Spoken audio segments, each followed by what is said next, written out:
Hey guys, welcome to this week's episode of Serverside. This episode is for the week of July 28th, and our theme this episode is going to be movie game crossovers.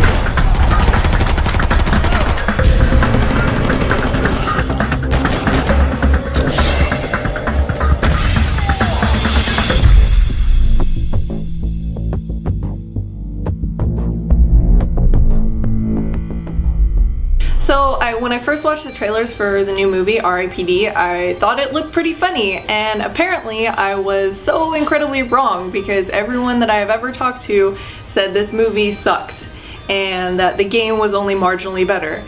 And if the movie was really that bad, trust me, the game is so horrible. First of all, I started up the game and the whole concept, okay, I died, but now I'm kind of a bounty hunter for souls, so I thought that idea was kind of cool. So I was excited about it until I hit start game and I was thrown into a multiplayer lobby and was immediately confused. I had no idea what I was supposed to do. There was absolutely no instruction, so I was just kind of sitting there with the controller staring at the screen. So finally I hit quick match, and then it was me and a friend thrown into the middle of some kind of encounter that we didn't know what was going to happen. We just loaded into a map and then kind of stared at each other. And then we walked around and then it said encounter 1 start. And then a bunch of enemies came out of nowhere and started swarming us. And they were very scary. Not because I was physically afraid of them, because they looked super creepy and these graphics are amazing, but because these graphics were so horrible that they scared me because they looked so bad. Everybody's face was just this kind of blob of flesh that just kind of came up right next to you, and clipping was horrible, so everyone kind of morphed into my body, and so I had arms coming out of my torso trying to kill me that belonged to bad guys, and since they were now part of me, I couldn't see them to actually kill them. I don't know if any of you guys were part of the DARE program when you were in elementary school, but I remember doing this activity where I had to put on the drunk goggles and then throw and catch a ball with somebody. And it was horrible. My sense of direction was completely off and I never caught it or threw it in the right direction. And that's kind of how the aiming mechanics in this game worked.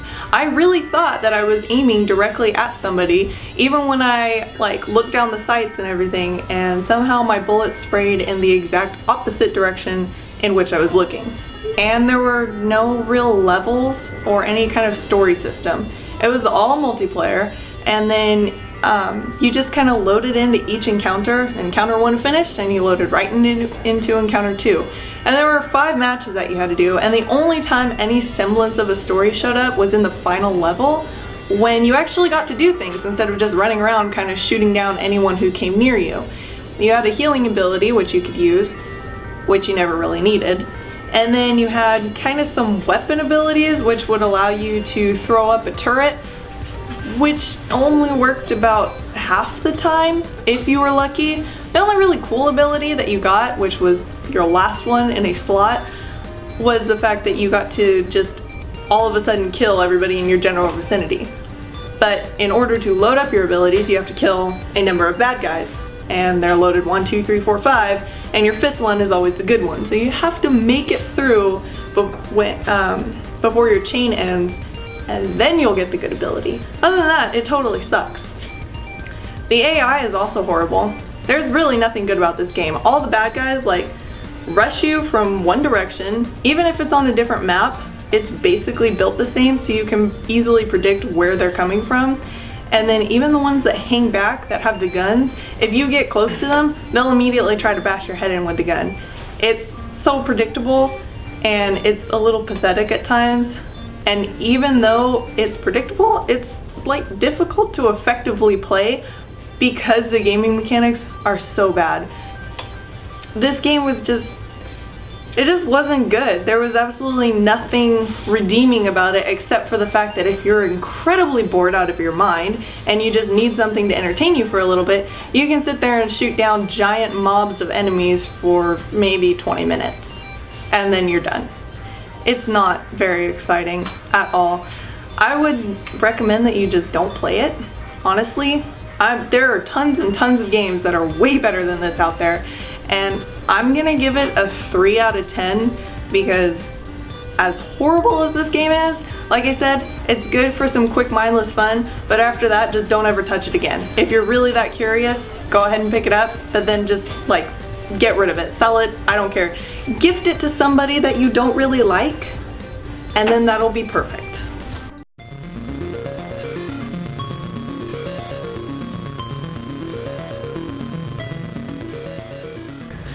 So, a lot of times when a movie comes out, they decide to roll out a tie-in video game.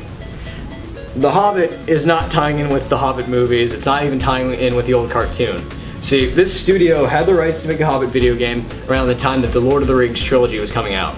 So in 2003, sensing the height of Lord of the Rings popularity in America, they're like, we need to release a game now. What do we have? We have the Hobbit. It, go. So they shout out this game called The Hobbit, where they purposely call it the prelude to Lord of the Rings because they're trying to capture that market. But instead of capturing that market by making a good game that people would want to play, they made a platformer, and it sucks. See, he plays Bilbo Baggins, and you've been enlisted by Gandalf the Grey and like 13 dwarfs who you only remember Thorin because Thorin's the only cool one. That holds true in the movie, but that's not related to the movie. So you play as Bilbo, they're like, hey, we're gonna have a quest, come with us. So basically what you get are a bunch of platforming missions where you fight a couple goblins and then some stealth missions. Which I don't feel like any game that's not Metal Gear Solid knew what they're doing at this time with stealth. No one understood it. So you're just sneaking around with time limits on how to get to places, trying to steal some from some giants, or ogres, I think it was ogres. Yes, ogres. So, trying to steal some from some ogres, trying to sneak away from Smaug the dragon. Boring and repetitive. The game doesn't look good, it didn't even look too good back then. Really, the only enjoyment you could probably get out of this is maybe, you know, you're drinking with a friend, you're like, hey, what do we do? What are games do we want to play? Oh, let's play The Hobbit, yeah, let's play The Hobbit. So you're just playing The Hobbit and laughing at how it is. Because, I'm gonna be serious, I started playing this again for this. I could not get out of the Shire within a day. I had no because the game is so broken. Really, no one should ever play this unless you've been forced into the situation by gunpoint. Or you're being paid to, which, you know, maybe you are. Maybe you review things. Maybe you're getting paid. I'm not getting paid. We're gonna talk about that later, Ruben. But for now, that's been the Hobbit review. You.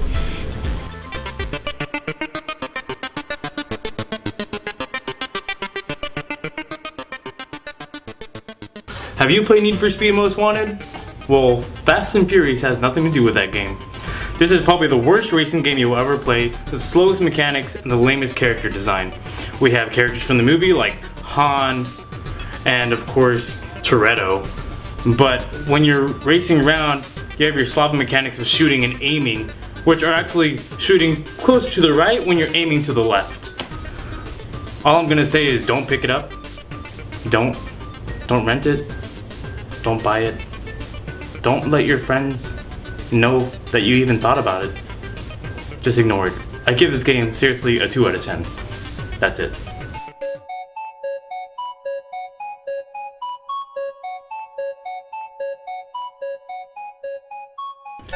Prince of Persia: The Sands of Time is a game developed by Ubisoft Montreal, who you might recognize as the team who made Splinter Cell and helped out with the Assassin's Creed series.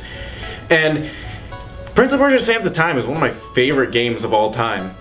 Like, legitimately, I'm gonna be honest with you, I still play this game on my GameCube. It's really fun. Now, the game has a huge emphasis on acrobatics and time manipulation.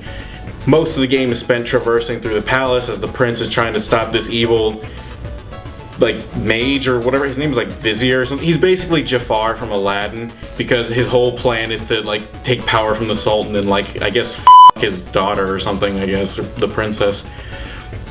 So the prince is out to stop him because he kind of killed his dad, and he uses this time manipulating dagger to help him with it. Now this is where a lot of the core mechanics in the game come into play. The dagger lets you slow down time, stop it for a short amount, or rewind it. And the rewind function comes in handy a lot in combat and in platforming. Often something will break underneath you when you didn't expect it, or a trap will come over to f you over, and then the rewind button makes it so it didn't happen, you learn your mistake, and you don't make it again. Or you make it again and rewind, whatever, just to be a dick. Point is, it adds a new level of depth into the game. If you die in combat, you still have a slight chance of rewinding if you don't wait too long. And it really makes it so that there's a lot of trial and error in it. The combat itself is kind of meh. It uses acrobatics a lot. You jump off of enemies, kick off of walls to stab people. It never really evolves.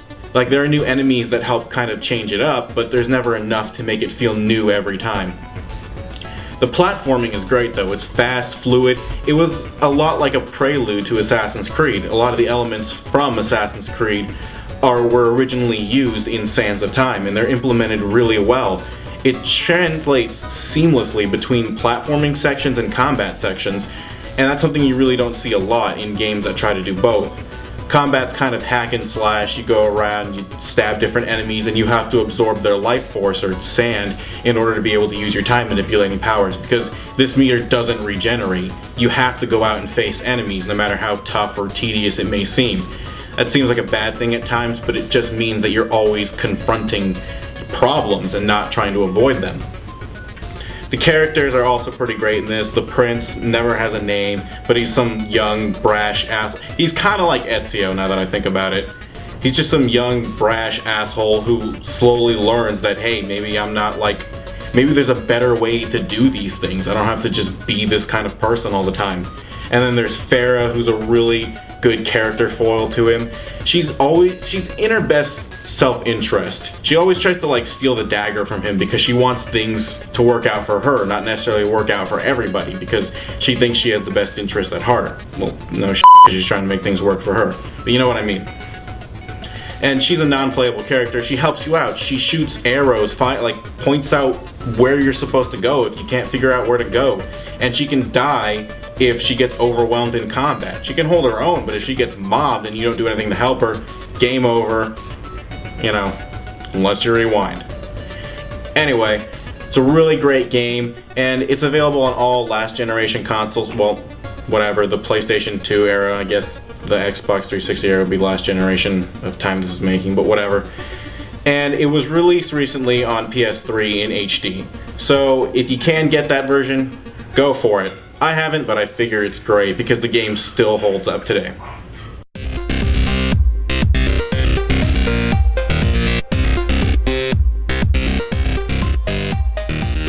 The Great Gatsby by F. Scott Fitzgerald is without a doubt the classic American novel. The only thing to compete with it, most likely being the works of Mark Twain and the works of Ernest Hemingway. But that said, The Great Gatsby holds a place in the zeitgeist of the country. It very much recalls a time in the 1920s, and it very much tells a classic story of social class and values and how those don't necessarily go together too well. So, Great Gatsby, amazing novel. It's been adapted into a film twice, once starring Robert Redford and one starring Leonardo DiCaprio. This game isn't really related to that. Someone decided, hey, I love The Great Gatsby so much, I'm gonna make my ode to it. It's gonna be a 8-bit side-scrolling game.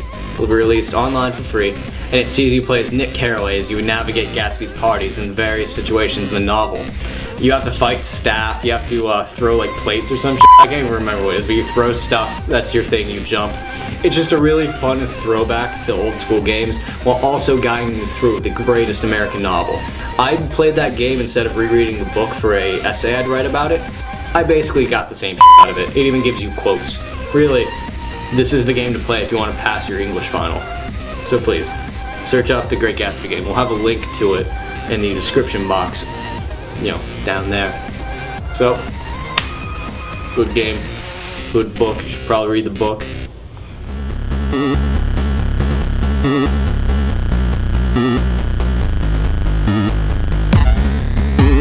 Alright guys, that wraps up this week's episode. Thank you for watching. Make sure and like and subscribe to the channel and like and share the video. Links to all of our blogs are in the description box below. And go ahead and let us know in the comments what either your favorite movie game was or your absolute least favorite movie game was, and let us know why.